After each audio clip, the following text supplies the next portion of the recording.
యేసుక్రీస్తు నామంలో మీ అందరికీ శుభములు. ఈరోజు మనము లూకా సువార్త నుండి ప్రశ్నలు మరియు జవాబులు తెలుసుకుందాం. 1. మహాసభ నుండి యేసును ప్రధాన యాజకులు, దేవాలయపు అధికారులు ఎవరి దగ్గరకు తీసుకుని వెళ్ళారు? జవాబు: ప్రధాన యాజకులు, శాస్త్రులు, పెద్దలు మహాసభ నుండి యేసును పిలాతు వద్దకు తీసుకుని పోయారు. 2. ప్రధాన యాజకులు, శాస్త్రులు, పెద్దలు యేసుని గూర్చి పిలాతుకు ఏమి చెప్పారు? జవాబు: యేసు మా జనమును ప్రభుత్వంపై తిరుగుబడేలా చేస్తున్నాడు, కైసరునకు పన్ను కట్టవద్దని చెప్తున్నాడు, తానే క్రీస్తును ఒక రాజునని చెప్పుకుంటున్నాడు. ఆ విధంగా చెప్పుట మేము విన్నాం అని కూడా మహాసభ వారు పిలాతుకు చెప్పారు. యేసు మీద ఎన్నో నేరములు మోపారు. 3.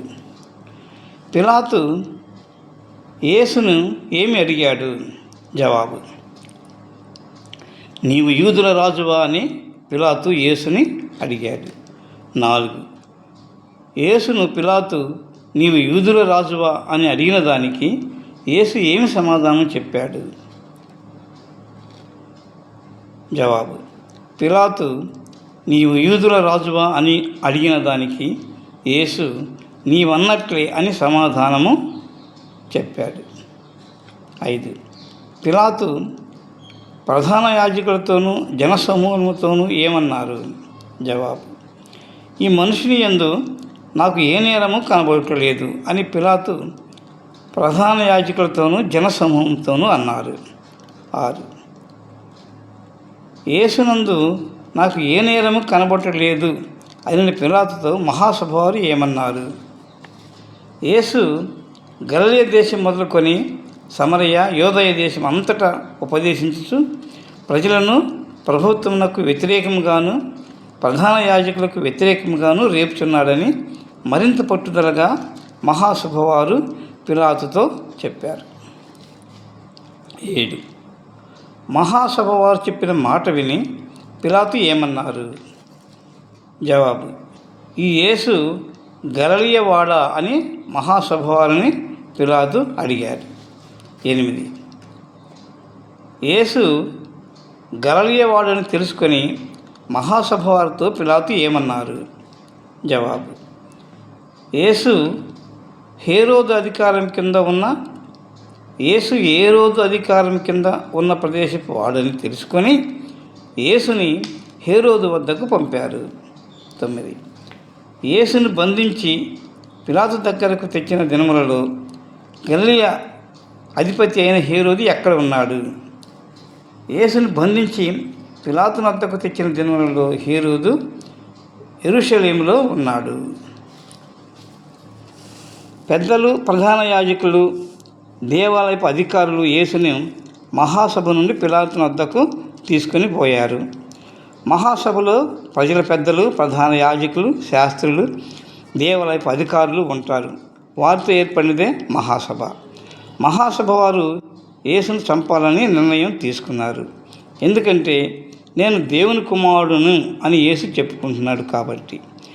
మనిషి అయి ఉండి దేవుని కుమారుడని చెప్పుకుంటూ ప్రజలను మోసం చేస్తున్నాడు.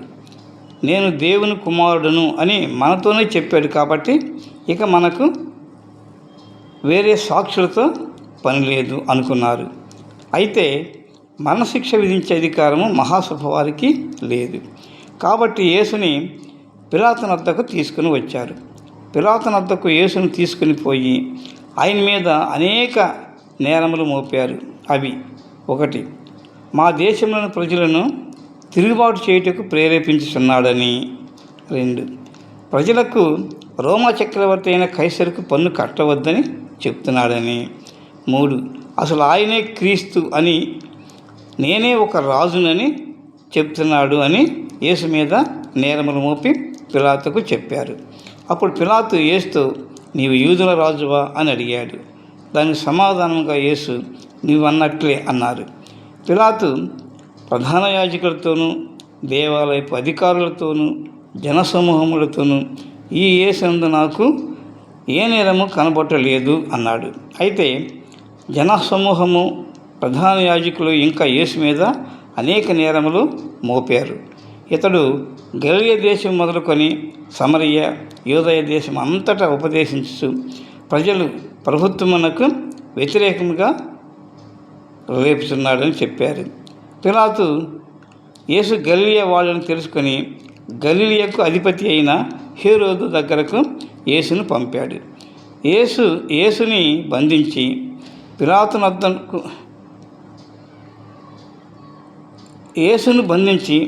పిలాతు వద్దకు తెచ్చినటువంటి దినములలో హేరోదు యెరూషలేములోనే ఉన్నాడు. మహాసభ వారు యేసుని హేరోదు దగ్గరకు తీసుకుని పోయారు. హేరోదులు చాలామంది ఉన్నారు. యేసు పుట్టినప్పుడు ఉన్న హేరోదు, ఇప్పుడు ఉన్న హేరోదు ఒకటే కాదు. యేసు పుట్టినప్పుడు ఉన్న హేరోదు యూదయ దేశమునకు అధిపతి. ఇప్పుడున్న హేరోదు గలిలయ దేశానికి అధిపతి. యేసు పుట్టినప్పుడు ఉన్న హేరోదు యేసు ఈజిప్టులో ఉండగానే, అనగా యేసు చిన్న వయసులో ఉండగానే చనిపోయాడు. ఆయన తర్వాత ఆయన కుమారుడు ఆర్కెలాయి యూదయ దేశానికి అధిపతి అయ్యాడు.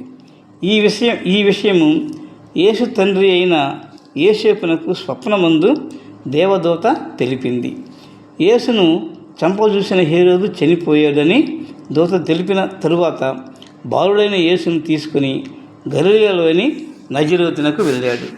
ఇప్పుడు ఉన్న హేరోదు బాప్తిస్మమిచ్చు యోహాను యొక్క తల కొట్టించిన వాడు. ఈ హేరోదు గలిలయ ప్రాంతానికి అధిపతి. ఈ హేరోదు కూడా చాలా క్రూరుడు. ఈయన కూడా యేసు విషయంలో ఏ తీర్పు చెప్పక తిరిగి పిలాతు వద్దకే పంపించాడు. Thank you.